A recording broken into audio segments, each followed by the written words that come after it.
જય Hind. Only for study ચેનલમાં તમારા દરેક મિત્રોનું હાર્દિક સ્વાગત છે. તો મિત્રો, ટેટ 1ની પરીક્ષા ટૂંક જ સમયમાં આવી રહી છે, એટલે કે તારીખ 21/12/2025ને રવિવારના રોજ યોજાવાની છે.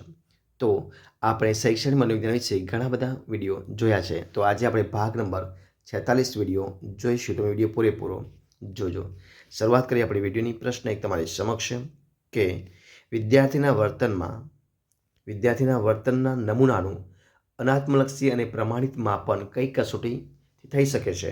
નિદાન, શિક્ષક રચિત, પ્રમાણિત કે સિદ્ધિ કસોટી? જવાબ બનશે ઓપ્શન સી, પ્રમાણિત. ઓપ્શન સી જવાબ.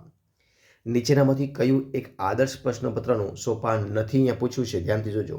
તો પ્રશ્ન સ્વરૂપ મુજબ ગુણભાર, હેતુ મુજબ ગુણભાર, પ્રશ્નવાર પૃથ્થકરણ કે અનાત્મલક્ષી પ્રશ્નોને સ્થાન? તો મિત્રો અહીંયા ન આવે, આત્મલક્ષી પ્રશ્નોને સ્થાન ના આવે. બાકી પ્રશ્ન સ્વરૂપ મુજબ ગુણભાર પણ આવી શકે, હેતુ મુજબ ગુણભાર આવી શકે અને પ્રશ્નવાર પૃથ્થકરણ પણ આવી શકે.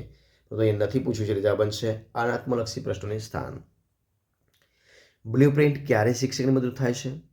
તો ભણાવવા, પરિણામપત્રક બનાવવા, પ્રશ્નપત્રની રચનામાં કે ઉપરના તમામ? તો મિત્રો ક્યારે? તો પ્રશ્નપત્રની રચનામાં. ઓપ્શન સી જવાબ. પ્રશ્ન આપણે આગળ જોઈએ કે શૈક્ષણિક આંકડાશાસ્ત્રમાં માહિતીના કેન્દ્રસ્થ વલણને ખાલી જગ્યા કહે છે ને શું કહેવાય? મધ્યવર્તી સ્થિતિ, સરાસરી, મધ્ય કે બહુલક? તો મિત્રો એને કહેવાય મધ્યવર્તી સ્થિતિ. ઓપ્શન એ જવાબ આવશે. મધ્યવર્તી સ્થિતિ. ઓપ્શન એ જવાબ. નીચેનામાંથી કયું એક મધ્યવર્તી સ્થિતિનું માપ નથી? પૂછ્યું છે, ધ્યાનથી જોજો.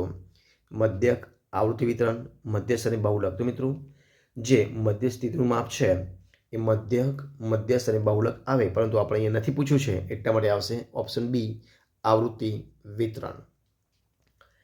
શૈક્ષણિક મૂલ્યાંકનમાં આવતા સહસંબંધ માટે કયું એક માપ યોગ્ય નથી? પૂછ્યું છે. તો ઋણ સહસંબંધ, ધન સહસંબંધ, સહસંબંધાંક કે સહવિચલન? મિત્રો જવાબ આવશે ઓપ્શન ડી, સી વિચલન. નથી પૂછ્યું એટલા માટે. હેનરી ફેયોલે દર્શાવના પ્રબંધ વ્યવસ્થાપનના કર્તવ્યો કયું અયોગ્ય છે? To command, to plan, to organise કે ટુ કાઉન્ટ? તો જવાબ બનશે ઓપ્શન ડી, ટુ કાઉન્ટ. અયોગ્ય છે એટલા માટે. બાકી કમાન્ડ, પ્લાન અને ઓર્ગેનાઇઝ આવી શકે. લોકો દ્વારા કાર્યો કે બાબતો હાંસલ કરવાની કલા એટલે વ્યવસ્થાપન. આ કોની વ્યાખ્યા છે?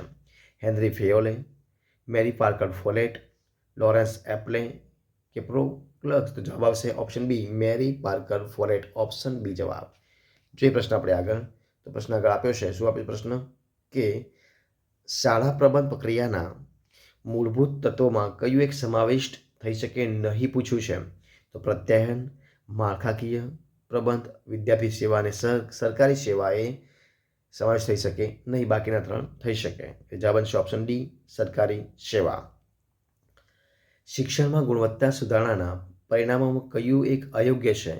સહભાગીદારિતા, નેતૃત્વમાં સર્વોપરિતા, સંસ્થાકીય ભાવાવરણ, માત્ર સંસ્કારી નિયંત્રણ? જવાબ બનશે ઓપ્શન ડી, સંસ્કારી નિયંત્રણ જવાબ બનશે. ભારત સરકારે 1977માં માધ્યમિક શિક્ષણની સમીક્ષા કરવા કઈ સમિતિની રચના કરી હતી? ડૉક્ટર એસ રાધાકૃષ્ણન, મુદ્દલિયર સમિતિ, ઈશ્વરભાઈ પટેલ સમિતિ કે બાબુભાઈ પટેલ સમિતિ? જવાબ બનશે ઓપ્શન સી, ઈશ્વરભાઈ પટેલ સમિતિ. ઓપ્શન સી જવાબ. થોર્નડાઇકના પ્રયોગમાં બિલાડીની મૂળ જરૂરિયાત શું છે? ચોક્કસ ધ્યેય, કળ દબાવવી, પેટીમાંથી બહાર નીકળવું કે બિલાડીની ભૂખ? જવાબ આવશે ઓપ્શન ડી, બિલાડીની ભૂખ. ઓપ્શન ડી જવાબ. પ્રશ્ન આપણે આગળ જોઈએ કે શિક્ષણ કાર્ય જે મિત્ર છે એ શિક્ષણ કાર્ય જ્ઞાનની સમગ્રતાને ધ્યાનમાં લઈને આપવું જોઈએ. આ વિધાનમાં કયા સિદ્ધાંતનો ઉપયોગ થયો છે? પ્રયત્ન અને ભૂલ દ્વારા શિક્ષણ, આંતરસૂઝ, કારક અભિસંધાન કે શાસ્ત્રીય અભિસંધાન? જવાબ બનશે ઓપ્શન બી, આંતરસૂઝ. અધ્યયનમાં કયા સિદ્ધાંતમાં શીખનાર સમગ્ર પરિસ્થિતિનું નિરીક્ષણ કરે છે? આંતરસૂઝ દ્વારા શિક્ષણ, પ્રયત્ન અને ભૂલ દ્વારા શિક્ષણ, શાસ્ત્રીય અભિસંધાન કે કારક અભિસંધાન? જવાબ બનશે ઓપ્શન એ, આંતરસૂઝ દ્વારા શિક્ષણ. આગળ પ્રશ્ન કે આંતરસૂઝ દ્વારા અધ્યયનના પ્રયોગોમાં નીચેનામાંથી કયો મનોવેગ ન હતો? કોહલર, કોપકા, વર્ધમાન અને સ્કિનર? જવાબ છે મિત્રો ઓપ્શન ડી, સ્કિનર. શું આવશે? Option D, Skinner. તો મિત્રો આ હતા આપણા આજના વિડીયોના પ્રશ્નો. તો જો આપણે નેક્સ્ટ વિડીયો મળીશું. ત્યાં સુધી બની રહો. જય હિન્દ, જય ભારત, જય જય ગરી ગુજરાત. Best of luck.